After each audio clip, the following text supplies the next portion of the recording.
Just in case you missed it, those are the highlights from the game between Egypt and Nigeria. Sweet story for Egypt. After missing out 3 times, they will compete at next year's Africa Cup of Nations in Gabon. For Nigeria, it's another sad story. What's your take on all of this? We want you to talk to us on Twitter, our channels _sports, and on Facebook, our channels FM Sports. You can also send us an email to sports this morning at channelstv.com. We're trying to find a way out of what is going on with football in Nigeria. We'll get to those comments. Keep them coming. You heard the coach. He says, look, this is a good team. Maybe they were just unfortunate, but a lot of Nigerians, football fans, are tired of hearing the word rebuilding. So when will this building actually be erected? When will people start going in and out of it? Because if we keep rebuilding, they will not see anything good coming out of the football. We need to have a team. We need to have a winning team. That's what they're saying on Twitter, on Facebook, everywhere. But as you heard Coach, former Super Eagles coach Onegbinde on the show last night, he says it's a systemic problem. It is a systemic problem that we need to fix. And Coach Williams also corroborated to that fact. So much coming out of football in Nigeria. We'll keep that conversation going. Let's bring in Tana Ayejina now. He's a sports journalist with the Punch newspaper.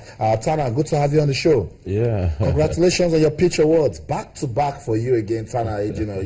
You need to tell us how you write these stories. And that's why I'll put you on the spot right away. If you're to write this story, Nigeria missing out of the Africa Cup of Nations, back to back, how would you describe it? Yeah, 3 coaches, and then we couldn't qualify for, the AFCON. It just goes to show that football has gone, so down. You know, we started with Stephen Keshi. Olise came in to virtually destroy everything, and then Siasia came to see what he could get out of it. Yes, I mean it. You know, Siasia came in to see what he could get out of it, and it all showed us that, the Super Eagles coaching job no longer, it's no longer attractive. You know, so to speak, for now. We had an Amodu. He was approached to come in for the job before Siasia took it, and he said no, for health reasons. He doesn't want to go. He doesn't want to take it. In the past, he had taken these jobs and done the job, but this time, Sunday Olise saw defeat coming, and then he had to back out. And these are some of the things. I'm afraid the way the national team is going. In 4 editions of AFCON, we attended just 1. We won it after 19 years, and then we couldn't even defend it. It's really, really sickening. It's bad for Nigerian football. Nigerians are sad. Yesterday I was deflated, dejected. In fact, I could see. I took some positive from the game. We played good football. We could see some cohesion in the team, a little bit of understanding. Siasia took, just few days to manage the team. Nobody should blame him. Nobody, like Kojo Williams said, we don't need to trade blames this time around. Yeah. We need to find how to fix it. This is our national team. We all must come together. We shouldn't leave it for the federation, because I'm seeing that, what I'm seeing now, the federation has not been able to actually put, square pegs in square holes. So we need to help them. If we come out and start trading blames, then we are not going to help our football. But again, we must understand that we have to go back to our grassroots, to the Nigerian league. We must make it attractive. What I saw today, if we had a good league, I think we would have even done better, because these players will understand themselves. The Egyptians came with just 5 foreign-based players, and look at what they did. Not even all of them played. But of course, there was understanding in the team. And like you said earlier, I think they needed it more. And they came out to show, yes, we need it. And they grabbed it. So we need to put things right at this point in time. We have to go back. Let the young players start coming up. Though 1 or 2 faults, I really don't want to blame Siasia. He did a good job of that team. When last did we see the Eagles play that way? The likes of Moses now want to come back. They want to play for the country. We have to make the national team more attractive again.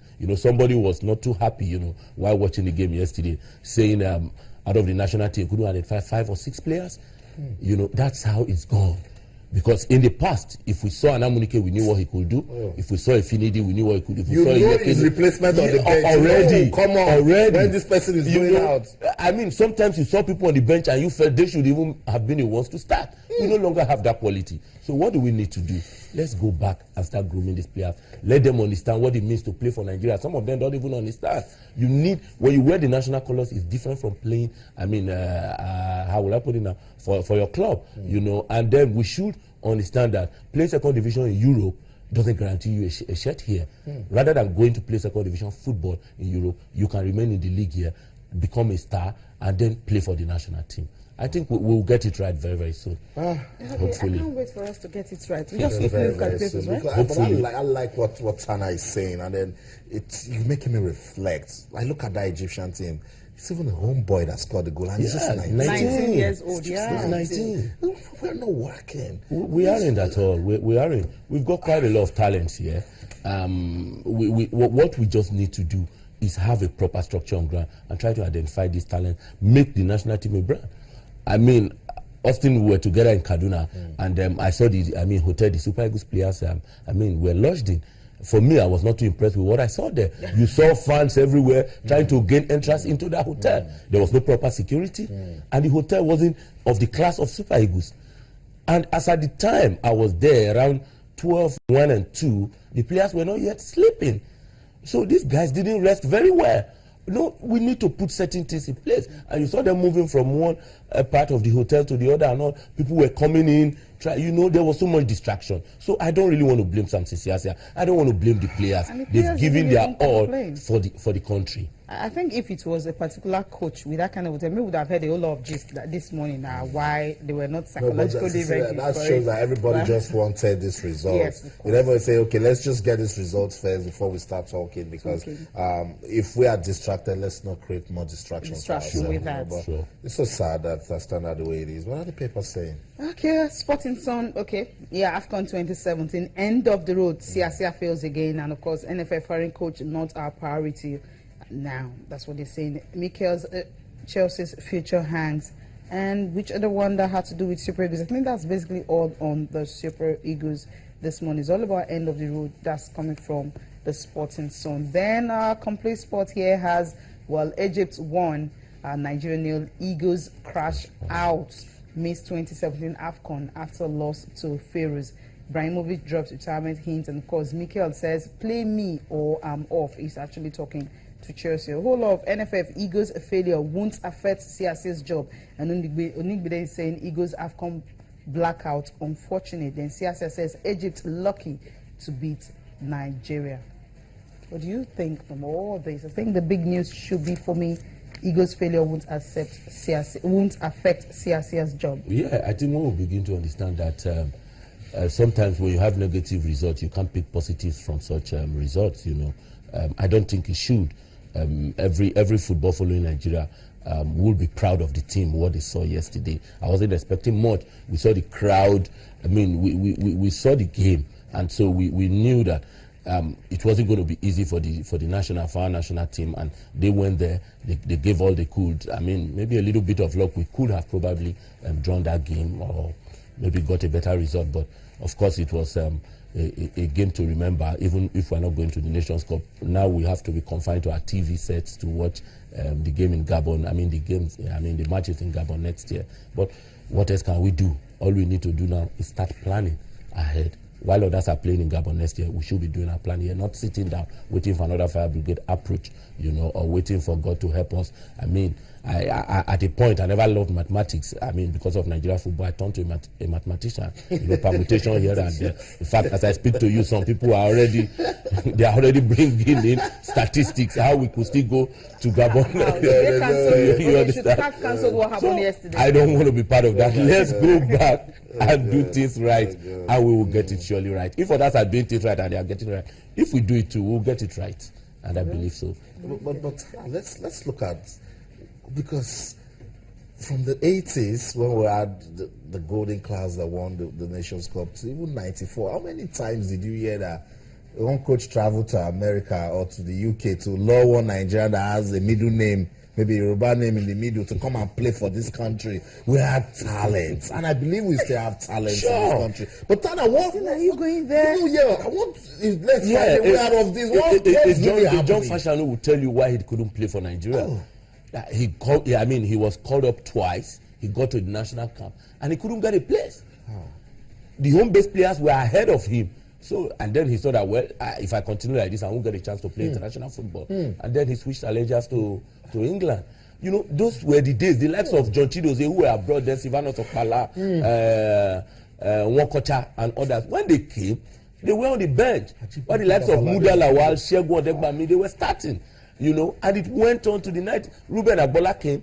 You know, that was about. We even like the fact that it was because it was very patriotic. Yeah, patriotic. He wanted to play. But he saw competition. Yeah, he saw serious competition, you know, at that point. And we could, I mean, we had quality in all departments. How we no longer have that now. And those, I mean, that was the era where you had, players playing 10, 12, 15 years for national team. But now you have a player play 2, 3 years, he's out. So we're really not developing talents at the grassroots. Once a player, I mean, maybe score a goal or two like the under-17 World Cup, all he wants to do now is go, play professional football, whether it's in Malta, whether it's any other place. He just wants to, go with that tag. Or how will you describe a player like Bolan Salami, as good as he is, going to Finland to play professionally? For me, it's wrong. With his quality, he should be playing in the top leagues of Europe. If you can't get a top contract there, then stay here, develop the league. Be the star you want to be. He will be branded. Yeah. He will be seen as the face of the league. He was getting it. Yeah, he was getting it. He was even. I think Warri Wolves did not manage Bolan Salami's situation well. I won't put it. But now that I won't put the blame on him. Cecilia. I think I'll put the blame on the particular club he left. He was on loan there. When you have a player like that, a superstar, so to speak, Cecilia, there are NFF. ways you can handle it. It's the NFF really. If this player has represented the country, I understand. But if you have when you talk about the Super Eagles, this player comes to mind. I think there's a little NFF can do. And because sometimes when you have a club right now, when you have a club and you hear a situation whereby if you ask some of the players, they'll tell you that, look, we know that the state government have actually released money to the management of the club. Yeah. But the management of the club, allegations everywhere that, hey, they will divide the money into two and all that, take their part before they give to players. That's what they tell you, but they won't come out to say it. Sure. Now, when you have a situation like that, you know this is a big player. You know you need this particular player, and you know the quality of this player, and you wouldn't want to handle that players well. I've seen some clubs that practically beg their players to stay on because they know what a player can offer. So by the time clubs cannot actually retain their players simply because they can no longer pay them, what do you expect such players to do? Will the Nigerian Football Federation now call the club managers and say, hey, you have to do this? No, that's why you have the LMC. That's why you have a management team of the club. So they're supposed to be this independent of the club and of course the Nigerian Football Federation. You're doing well. Tana, Cecilia, all the NFF needs to do is that while this guy plays for Warri Wolves, remember, ultimately, he's a Super Eagles player, and we manage that brand. So if it's not going well for this guy, it might affect his football in the Super Eagles. See what, because NFF feels they have options. Just wait. See what England is doing with Drinkwater, Vardy, and Harry Kane. You think it's because they just want to play for England? It's because they want it to influence on club football.